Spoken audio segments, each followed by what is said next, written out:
So we are the only country with mad cow disease on the planet that continues to allow the feeding of slaughterhouse waste, blood, and manure to livestock. Only country, even Canada, stopped some of these kind of cannibalistic feeding practices. And in fact, one Creekstone Farms actually said, well, we want to test our own cattle for mad cow disease because we export to Japan and they don't want, you know, and they know about our lax regulations.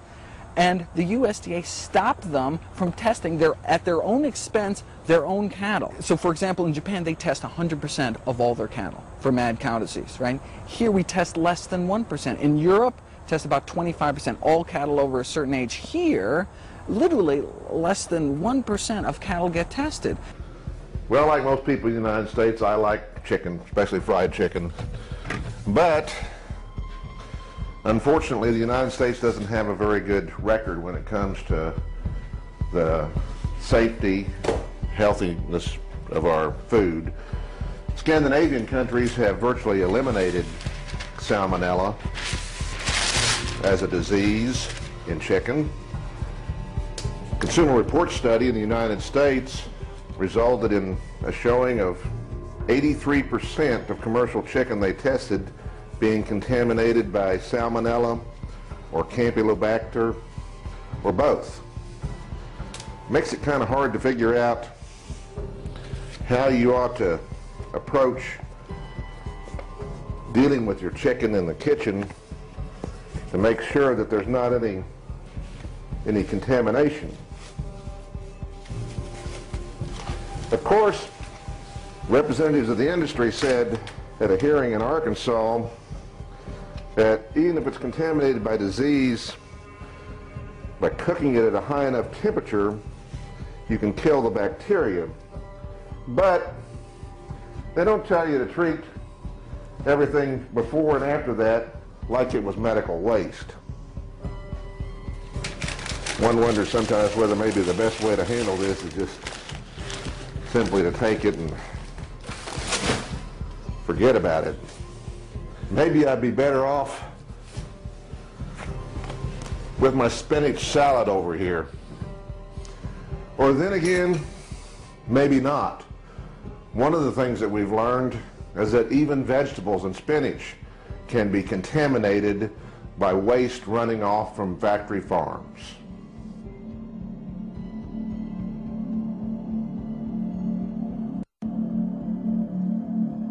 So the poultry industry uses arsenic, mainly in the form of Roxarsone, because by their calculations it's cost effective.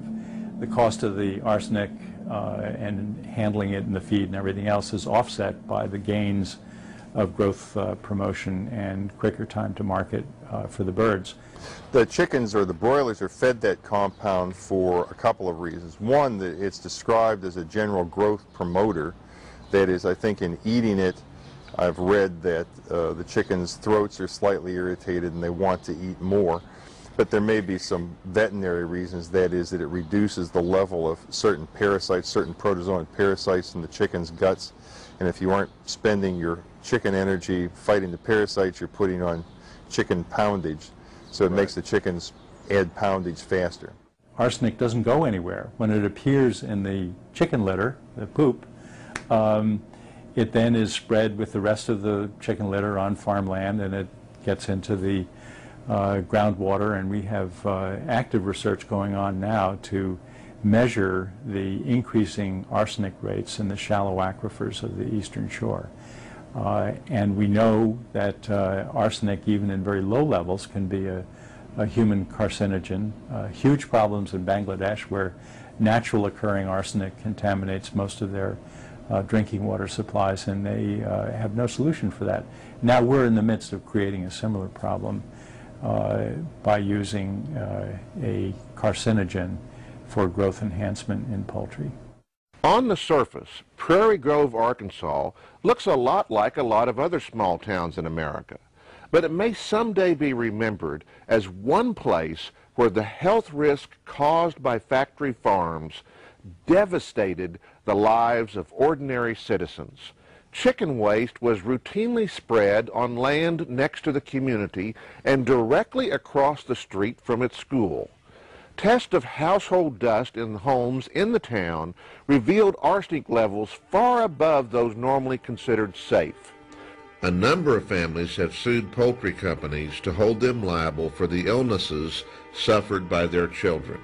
In a study of arsenic contaminants of household dust in Prairie Grove, the authors of the study, published in the scientific journal Environmental Forensics, concluded, quote, "The findings of Roxarsone in household dust is the final definitive evidence that broiler litter arsenicals are airborne contaminants in areas of high-density poultry operations, such as those in and around Prairie Grove, Arkansas. The levels of arsenic found in the majority of homes tested are high enough to represent a significant health risk of arsenic-related diseases." Arsenic is not just found in the dust from chicken litter. It has also been found in the meat of chickens sold for consumption by the public.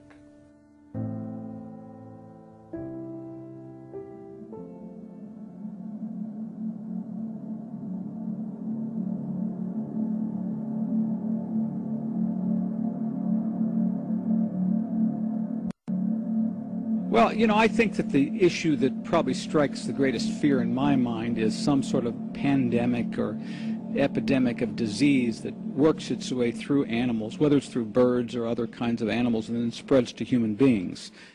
There are a number of emerging infectious diseases over the past few decades that have been tied to these kind of industrial practices. So, for example, mad cow disease is one of the classic examples. There are others, the antibiotic-resistant bacteria.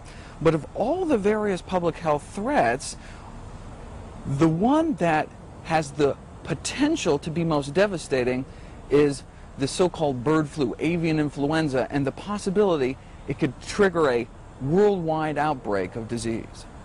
See, all bird flu viruses start out harmless. Very important to understand.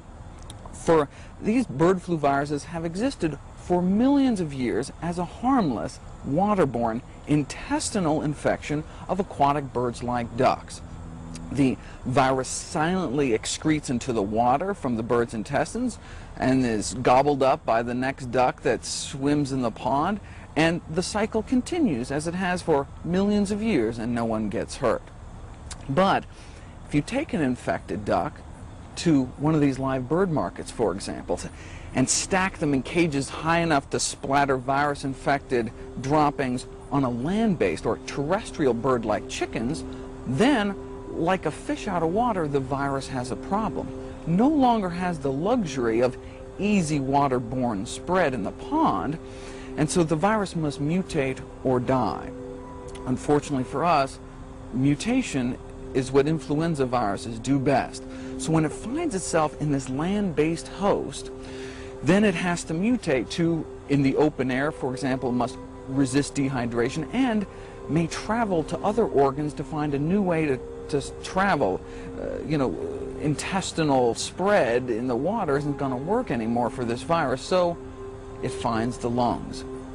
And unfortunately, there seems to be this similarity in the respiratory tract of chickens on a molecular level and our own primate respiratory tract, such that as this virus gets better at infecting and killing chickens, the virus may be getting better at infecting and killing us.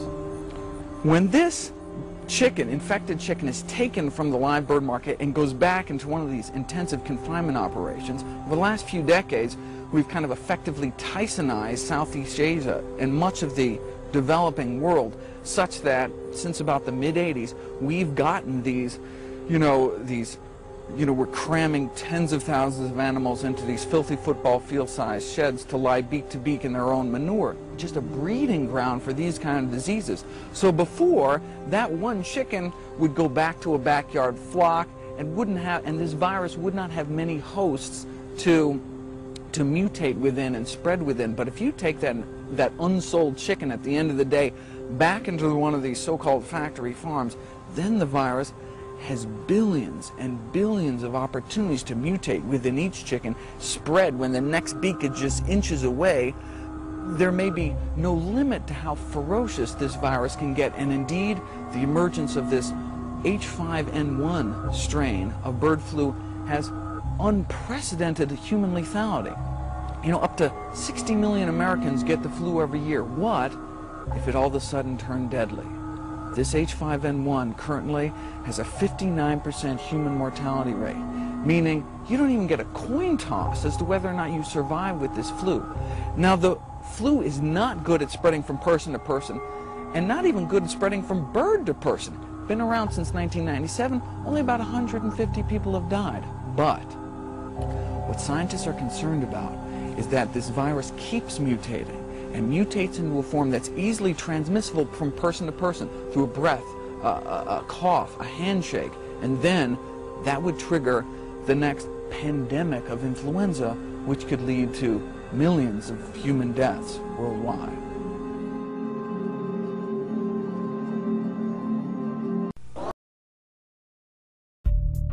The more things change, the more they stay the same. And this is so real, what's happening. This is a criminal revolution by offshore banks taking over the country and looting and robbing and raising taxes and sucking the money out of everybody.